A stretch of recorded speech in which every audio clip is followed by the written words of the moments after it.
사도신경하심으로 신앙 고백하시겠습니다.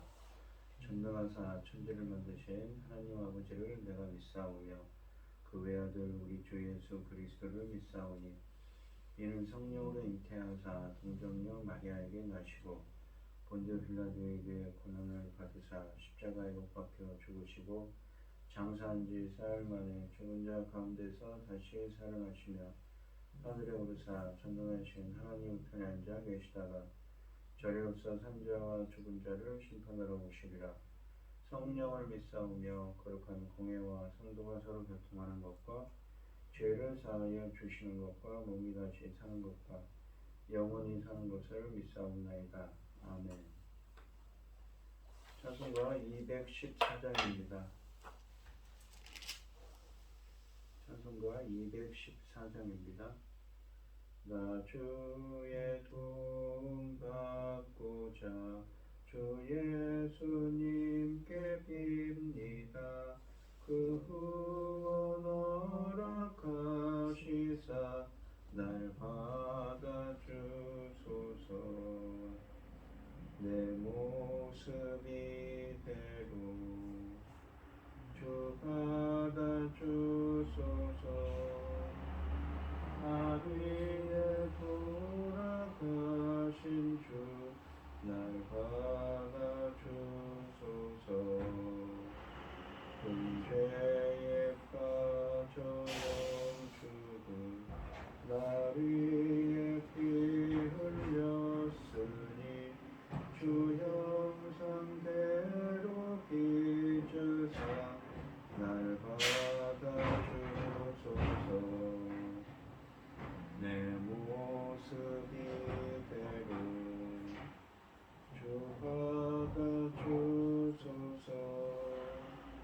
나 위에 돌아가신 주 날 받아주소서. 내 힘과 결심 약하여 늘 깨어지기 쉬우니 주 이름으로 구원해 날 받아주소서. 내 모습 이대로 주 받아주소서. 나 위에 돌아가신 주 날 받아주소서. 내 주님 서신 발 앞에 나 엎드렸으니 그 크신 역사 이루게 날 받아주소서. 내 모습 이대로 주 받아주소서. 나 위에 돌아가신 주 날 받아주소서.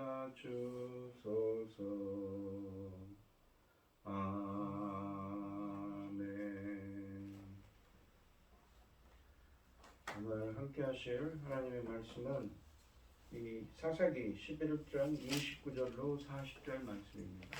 사사기 11장 29절로 40절 말씀입니다. 교독을 하겠습니다. 제가 먼저 읽겠습니다.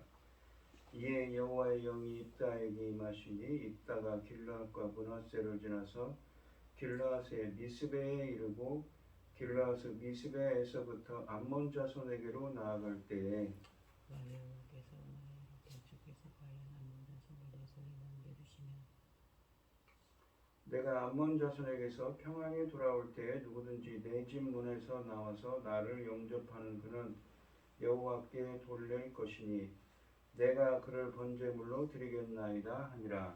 이에 입다가 암몬 자손에게 이르되 그들과 싸우더니 여호와께서 그들을 손에 남겨두시며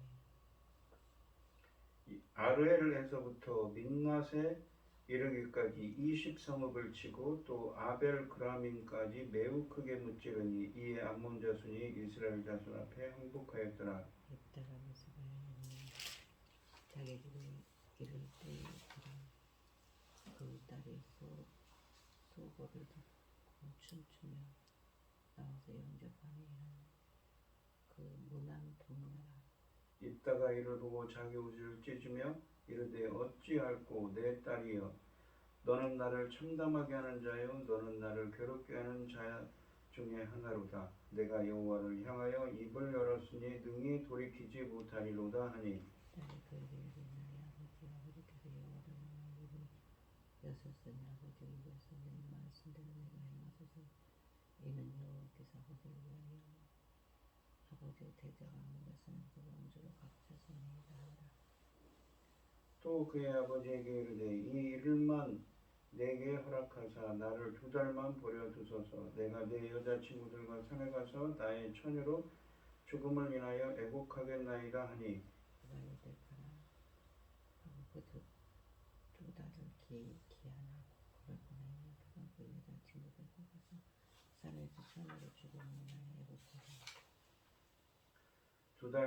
2달 만에 그의 아버지에게로 돌아온지라. 그는 자기가 서원한 대로 딸에게 행하니 딸이 남자를 알지 못하였더라. 이것이 이스라엘의 관습이 되어 이스라엘의 딸들이 해마다 가서 기르가 사람 입다의 딸을 위하여 나흘씩 애곡하더라.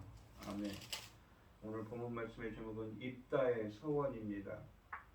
이 입다는 암몬과 싸우려고 나아가면서 극단적인 서원을 통해 하나님과 거래하려고 합니다. 그는 전쟁에서 이기지만 잘못된 서원 때문에 딸을 잃게 됩니다. 이때까지 하나님이 입다를 사사로 세우셨다는 말씀이나 증거는 하나도 없습니다. 그러나 하나님이 입다의 논리에 설득되셔서일까요?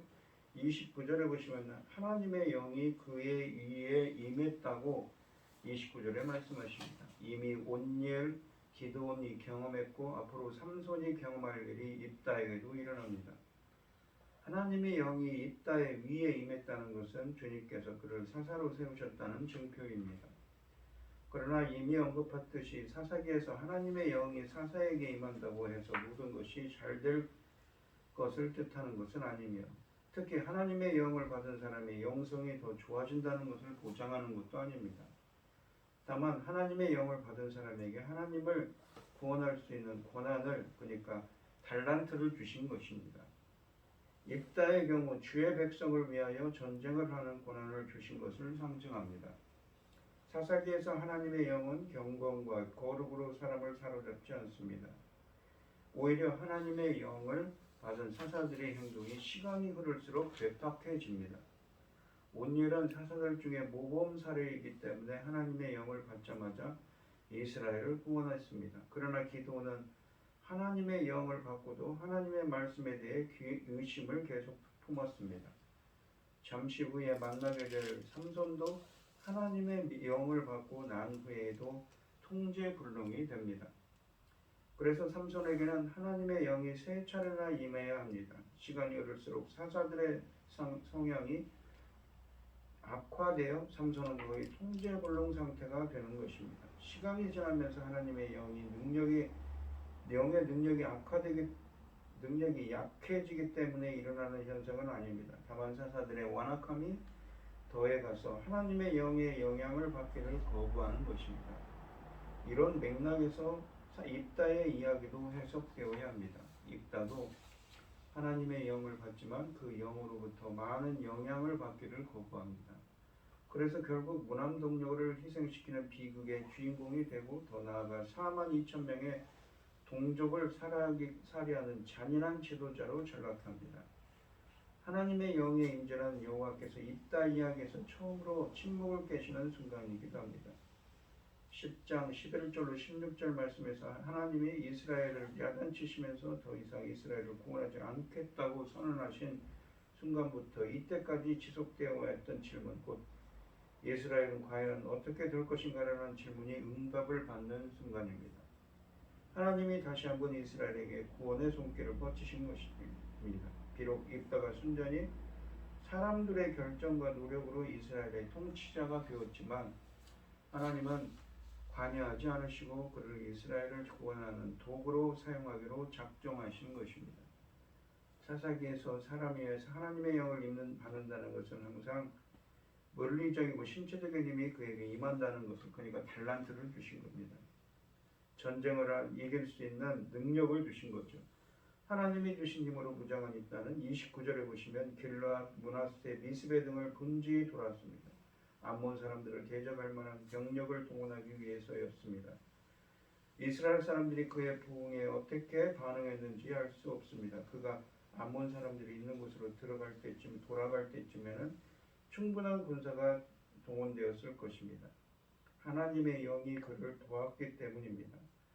30절로 31절에 보시면 전쟁에 임하기 바로 전에 그는 매우 어리석고 어이없는 소원을 했습니다.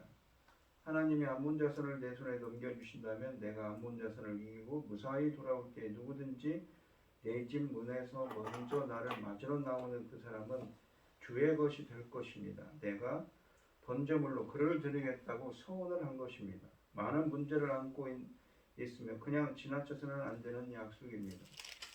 입다가 하나님께 어떤 제물을 드리겠다고 하는 것은 확실합니다. 그런데 번제를 드리겠다고 하는데 번제라는 것은 짐승 전체를 홀라당 다 태워버려서 하나님께 드리는 제물입니다. 문제는 그가 전제물로 약속한 것이 무엇인가라는 것입니다. 입다는 자기를 환영하러 나오는 첫 번째 사람을 바치겠다며 인간 번제를 약속한 것입니다. 이것은 이방신을 섬기는 그모스 신을 섬기는 사람들의 섬기는 악한 풍습입니다. 하나님의 말씀에 보시면 이 율법은 모세오경에 보시면 인간 범죄를 금하고 있습니다. 그렇다면 어떻게 하나님께 쓰임받는 사람이 율법이 금하는 행위를 할 수 있다는 것인가요? 그러나 우리가 입다에게 많은 것을 기대하지 않는다면 이 질문은 문제가 되지 않습니다. 그는 하나님이 세우신 사사가 아니라 사람들이 세운 사람입니다. 통치자로 투자되기 전에는 약한 사람들을 약탈하는 불량배 집단의 두목이었습니다. 더구나 그가 어렸을 때부터 보고자란 이방 종교 풍습이 그에게 영향을 끼쳤습니다. 또한 입다는 길르앗 사람입니다. 그 당시 그 지역에 살던 이방 사람들의 영향을 받은 것이지요. 이 그모스 숭배자들은 열왕기하 3장 27절을 보시면 신에게 바치는 제사 중 가장 순수하고 감동적인 제물로 인간, 특히 아이를 번제로 드리는 것이라고 합니다. 이 여호와와 그모스를 구분하지 못한 입다는 그모스 숭배자들이 자기 신에게 인간 번제를 바치는 것처럼 입다는 여호와께 사람을 번제로 드릴 생각을 한 것입니다. 이 서원하는데도 이 서원을 하는 것은 불신을 드러내는 행위이기도 합니다. 이 입다의 서원은 사사기의 흐름에서 부정적으로 평가될 수밖에 없습니다. 책 안에서 시간이 흐를수록 이스라엘의 영적 상황이 악화된다는 것이 입다의 서원을 이해하는 데도 영향을 끼치고 있습니다. 입다는 성령의 은사를 받기보다는 서원으로 하나님을 얽어매기를 원합니다. 입다는 하나님이 그에게 공짜로 주신 것을 받고자 하며 하나님을 이용하려고 합니다. 그의 서원은 믿음의 표현이 아니라 의심의 언어인 것이지요. 용기가 아니라 통제입니다. 이러한 서원에 대해 하나님은 당연히 침묵하고 계십니다. 입다가 불안과 불신 때문에 하나님을 서원했다는 것은 27절에 기록된 그의 발언을 참조하면 더욱 역력히 드러납니다. 그는 암몬 왕에게 심판자이신 여호와께서 오늘 이스라엘 자손과 암몬 자손 사이를 판가름해 주실 것이라고 말합니다. 이렇게 말한 그가 이제 와서 서원을 하는 것은 그가 한 말이 거짓이었던 것이 아니면 전시용이었으며 자기 자신은 자기가 한 말을 믿지 않았다는 것을 의미합니다.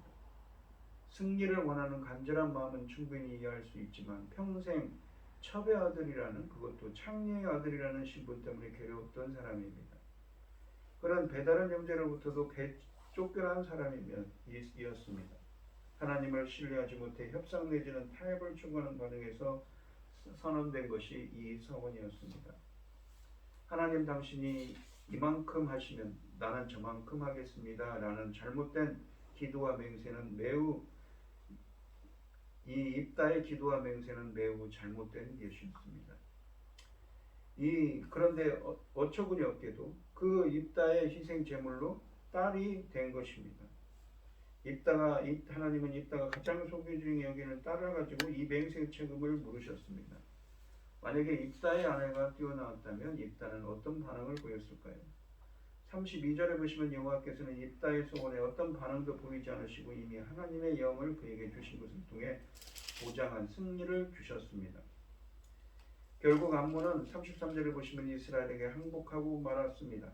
본문은 이스라엘이 승리하게 된 이유를 분명히 밝힙니다. 여호와께서 그들에게 승리를 주신 것입니다. 모든 영광은 입다가 아닌 여호와께 가야 합니다.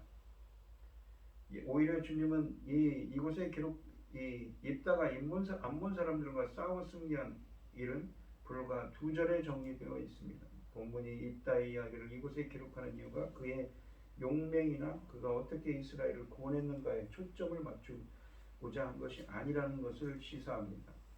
오히려 주님은 그의 부도덕함, 불신, 잔인함 등의 이야기에 초점을 맞추고 있습니다.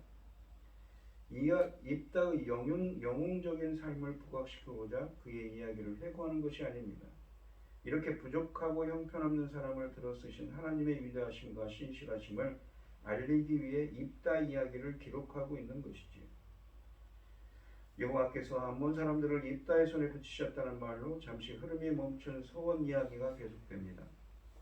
34절에 보시면 입다가 전쟁에서 승리하고 이스바에 있는 집으로 돌아왔을 때 그를 환영하러 나오는 첫째 사람은 다름 아닌 그의 무남 동료 딸이었습니다. 그는 35절에 보시면 옷을 찢으며 괴로워했습니다. 35절의 입다의 발언을 보면 문제가 자기의 잘못된 서운에 있는 것이 아니라 마치 아버지를 환영하러 나온 딸에게 있다는 식으로 딸을 또한 원망하고 있습니다. 그는 딸의 비극적인 운명 때문에 탄식하는 것이 아니라 자신의 처지 때문에 탄식합니다. 또한 그는 서운을 한 것을 되돌릴 수도 있었습니다. 입다 이야기는 드디어 무엇입니까? 입다는 자신이 잘못된 서운을 한 것을 되돌릴 수도 있었습니다. 그러니까 딸의 생명을 입다는 왜 마음을 바꾸어 딸에게 생명을 베풀 수 없는가라는 것이지요. 입다와 딸은 율법이 잘못된 서원은 무효로 간주하며 인간의 생명에 연관된 서원은 다른 것으로 대체하는 것을 허락한다는 사실을 모르고 있습니다. 율법은 구체적으로 인간 번제를 금합니다. 그러므로 입다가 서원을 지키면 오히려 하나님께 죄를 범하게 되는 것입니다. 또한 율법은 사람을 서원할 경우 속전으로 대체하라며 구체적인 가격도 제시하고 있습니다. 안타깝게도 입다의 주변에는 이렇게 하나님의 말씀을 알고 그 뜻을 전할 만한 제사장이나 레위 사람이 단 한 사람도 없다는 것입니다. 입다의 문제는 결국 하나님의 말씀의 부재에서 비롯된 것입니다. 사람들이 하나님의 말씀을 없는 것처럼 여기며 모두 다 각자 자기 소견에 옳은 대로 행하는 시대입니다. 입다의 이야기는 이스라엘의 가나안화가 가시화되고 있다는 것을 시사하며 이스라엘의 가나안화와 가장 큰 원인은 하나님의 말씀의 부재였다는 것이지요. 우리 앞에 펼쳐지고 있는 일은 하나님의 율법에 대한 무지함과 딸의 순진함이 빚어낸 참극입니다. 결과적으로 암몬 사람들과 싸워 승리한 입다가 암몬 사람처럼 인간 번제를 신에게 바치고 있습니다. 오늘 본문 말씀을 보시면 우리들도 신앙이라는 이름으로 하나님을 통치하려는 그러한 입다와 같은 교만한 생각을 버리고 하나님의 말씀을 중심으로 바르게 하나님을 섬기는 여러분들이 되시게 해달라고 기도하는 여러분들이 되시기를 바랍니다. 기도하겠습니다. 하나님 아버지 감사합니다. 오늘 하루도 신앙이라는 이름으로 하나님을 향한 불신을 드러낸 입다처럼 행하지 않고 하나님의 말씀을 붙잡고 하나님 앞에서 하나님 중심으로 살아가는 하나님의 말씀을 붙잡는 오늘 하루가 되게 하여 주시옵소서. 이 모든 말씀 거룩하신 예수님 이름으로 기도합니다. 아멘. 하늘에 계신 우리 아버지여 이름이 거룩히 여김을 받으시오며 나라의 마옵시며 뜻이 하늘에서 이룬 것 같이 땅에서도 이루어지이다. 오늘날 우리에게 일용할 양식을 주옵시고 우리가 우리에게 죄 지은 자를 사하여 준 것 같이 우리 죄를 사하여 주옵시고 우리를 시험에 들게 하지 마옵시고 다만 악에서 구하옵소서. 대개 나라와 권세와 영광이 아버지께 영원히 있사옵나이다. 아멘. 오늘 주신 말씀 가지고 기도할 때에요. 하나님 말씀 중심으로 말씀을 붙잡고 말씀 중심으로 살아가는 오늘 하루가 되게 달라고 기도하시고 오래물 당하신 분들과 각자 기도점을 가지고 주여 삼창하시면서 통성으로 기도하도록 하겠습니다. 주여 주여 주여 아버지 하나님 감사합니다. 오늘 하루도 하나님 말씀 중심으로 살아가는 오늘 하루가 되게 하여 주시옵소서. 인도하여 주시옵소서.